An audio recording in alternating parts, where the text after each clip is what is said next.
Assalamualaikum warahmatullahi wabarakatuh. Selamat bertemu kembali dengan saya Sugeng Haryadi, dosen STI Malang Kusiswara. Nah, untuk kuliah umum episode kali ini saya akan mengangkat pengetahuan sederhana tentang aset, liability, dan investasi. Latar belakang video ini banyak pelaku UMKM atau orang awam yang bukan dari background ekonomi, sehingga tidak mengetahui apa sih pengertian aset itu sendiri, liability, dan investasi, sehingga saya sedikit melakukan sharing tentang hal tersebut. Jarang sekali pelaku UMKM yang mempunyai pengetahuan tentang cara mengolah kekayaan yang dimiliki, karena pada saat kuliah rata-rata yang diajarkan adalah cara mendapatkan pekerjaan yang baik, bukan cara membuka usaha atau pengetahuan mengenai cara mengelola kekayaan yang dimiliki sendiri. Sehingga banyak di antara kita yang menggunakan kekayaan kita untuk membeli sesuatu yang kita kadang-kadang berpikir itu adalah aset. Tapi tanpa kita sadari justru terkadang kita membeli liability. Nah, apa sih perbedaan aset dan liability itu sendiri?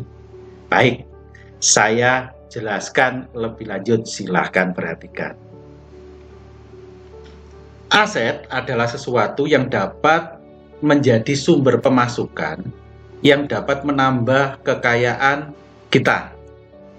Aset adalah segala sesuatu yang dapat menjadi sumber pemasukan yang dapat menambah kekayaan kita. Sedangkan liability atau kewajiban adalah segala sesuatu yang menjadi sumber pengeluaran yang akan mengurangi kekayaan kita. Contohnya, jika Anda membeli sebuah rumah yang mewah tentunya misalkan, namun Anda juga harus mengeluarkan biaya pemeliharaan atas rumah tersebut, misalkan 1 juta per bulan, maka ini yang akan disebut sebagai liability bagi Anda, tentunya kewajiban baru setelah Anda membeli rumah tadi. Namun jika Anda memiliki sebuah rumah dan dari rumah tersebut menghasilkan pendapatan 1 juta rupiah per bulan, maka ini yang disebut dengan aset, sebagai aset ini. Nah, segala sesuatu yang dapat menghasilkan pendapatan bagi kita, maka yang disebut sebagai aset. Contohnya, Anda membeli tanah atau rumah, kemudian disewakan. Nah, kepemilikan surat berharga, saham, obligasi, dan lain sebagainya juga akan menghasilkan pendapatan bagi Anda. Nah, itu contoh terkait dengan aset. Sedangkan sesuatu yang mengurangi penghasilan kita yang disebut dengan liability atau liabilitas. Misalkan hutang, biaya, pajak, dan lain sebagainya. Sebagai contoh, katakanlah ada seseorang yang bernama Giman gitu ya. Nah, bekerja sebagai karyawan, maka dengan penghasilannya tersebut Giman bisa membeli rumah baru yang besar, kemudian membeli mobil mewah yang baru, membeli handphone baru. Tetapi masalah yang timbul dari semua yang dilakukan oleh Giman ini, bahwa Giman berpikir dia memperoleh aset, sementara sebenarnya yang terjadi adalah akan menjadi liabilitas atau kewajiban baru bagi si Giman ini. Karena setiap tahun Giman harus membayar pajak rumah, pajak mobil, dan setiap bulan juga harus mengeluarkan untuk biaya membeli pulsa dari handphone yang baru tadi. Mungkin Giman kelihatan kaya, tetapi sebenarnya dia tidak pernah benar-benar kaya, karena kekayaan yang dia miliki adalah sebenarnya liabilitas. Nah, ada pertanyaan, bagaimana cara memperbesar aset kita? Nah, jawabannya salah satunya adalah investasi. Investasi itu apa sih? Investasi adalah setiap usaha yang kita lakukan untuk meningkatkan akumulasi kekayaan. Jadi, setiap kali kita mendapatkan pemasukan, mulailah berpikir untuk membelanjakan pada barang-barang investasi modal atau yang disebut capital investment good. Jangan berlebihan dipakai untuk membeli barang-barang konsumsi atau consumption good. Karena dengan hanya berinvestasi, kekayaan kita akan bertambah menjadi aset yang terus menghasilkan. Ada beberapa jenis barang yang dapat masuk sebagai barang-barang investasi modal. Ada 3. Yang pertama yaitu direct investment atau investasi langsung. Misalnya kita membeli tanah, membangun pabrik, membeli mesin-mesin produksi. Nah, ini akan mendongkrak untuk operasional perusahaan, sehingga ini akan menghasilkan pendapatan bagi perusahaan. Itu terkait dengan direct investment. Kemudian yang kedua, indirect investment, investasi tidak langsung atau portfolio investment. Pada investasi jenis ini, investor tidak perlu terjun langsung untuk menjalankan usaha.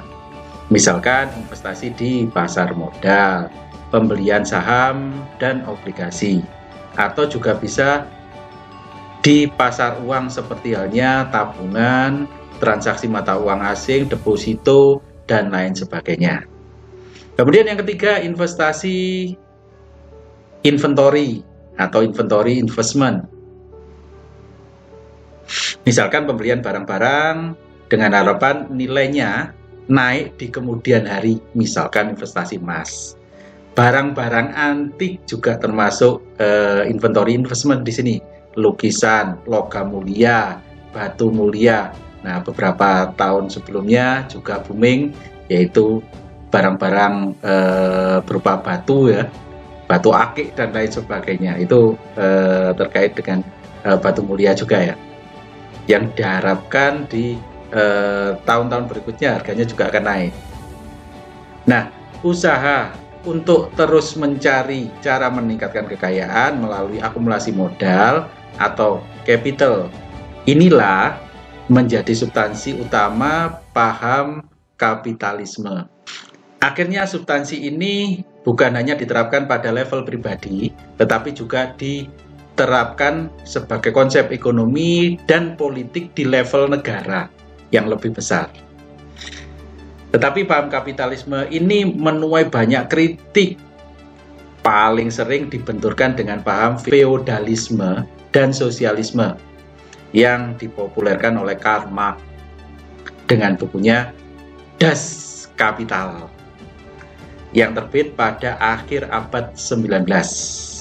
Tetapi pada abad yang sama, di akhir abad 19 juga, ada seorang ekonom dari Prancis yaitu Thomas Piketty juga mengkritisi kapitalisme dengan menulis buku Capital in the 21st Century.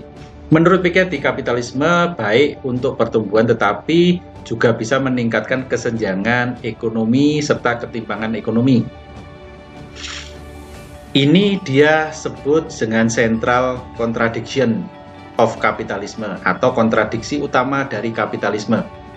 Kontradiksi ini bisa terjadi karena tingkat pengembalian investasi atas modal yang akan bergerak lebih cepat dari pertumbuhan ekonomi secara real, termasuk kenaikan gaji seseorang.